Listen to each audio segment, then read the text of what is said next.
Hi, I'm Slobodenik from RADX Technologies, and in this video I'm about to show you how to use the LibertyGT real-time spectrum analyzer to record results of the spectrum monitoring of the Wi-Fi signal, and then later how to use the auxiliary RADX RTSA replay application to reproduce those recorded results and review the captured signals offline.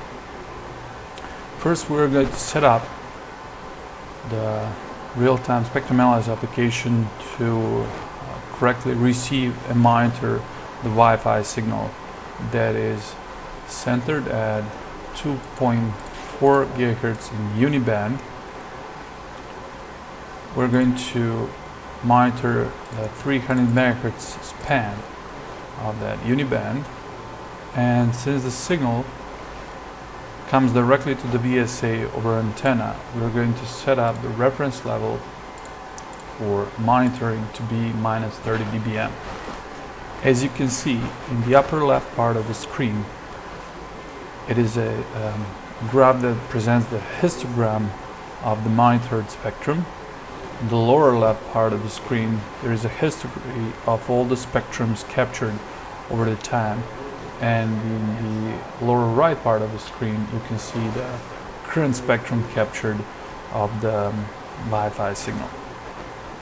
Now, first we're going to capture the results of the histogram monitoring over a certain period of time. We're going to first set up the capturing process to be timer based. We're going to set up the file where the results are going to be recorded, and in this case, to reduce the time of the test, we're going to set up the time of capturing the monitor results to 30 seconds. The capturing process starts with clicking on the Start Saving Histogram button, and you're able to stop it upon your command by clicking on the same button, or you can wait for the timer to count to 30 seconds and finish the process itself.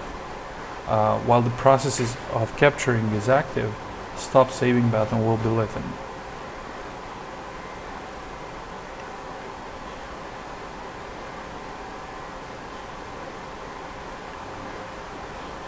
Now the process is finished, and all the data that we captured in the last 30 seconds are stored in this file. So we're going to switch to the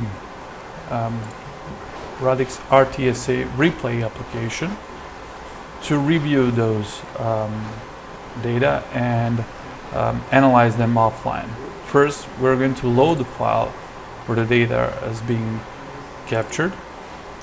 And now we're able to select the type of the reviewing process to either be single frame based or continuous.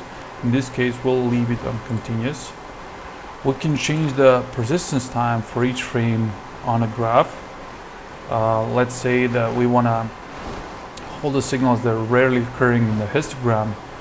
So we're going to change the persistence time to be 2 seconds so that we can capture all those events that are actually lasting relatively short in time, and we want to emphasize those short-term signals, so we're going to increase the emphasis factor to 0.85.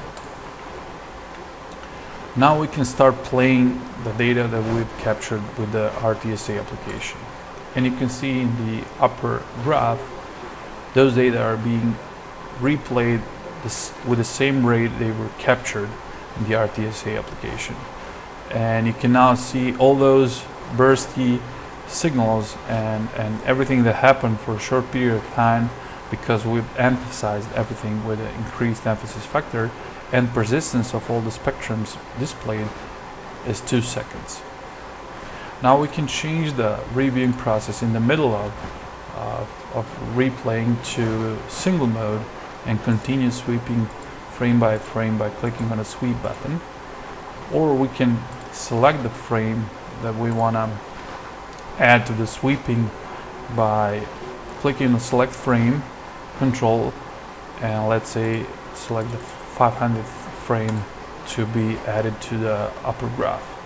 In the upper part of the screen you can see actual data of the capturing process. You can see that data were captured at 2.4 GHz, that the span was 300 MHz, that granularity or a refresh cycle of the histogram was 30 milliseconds, and the actual history depth or number of frames that were captured in the files is 1000.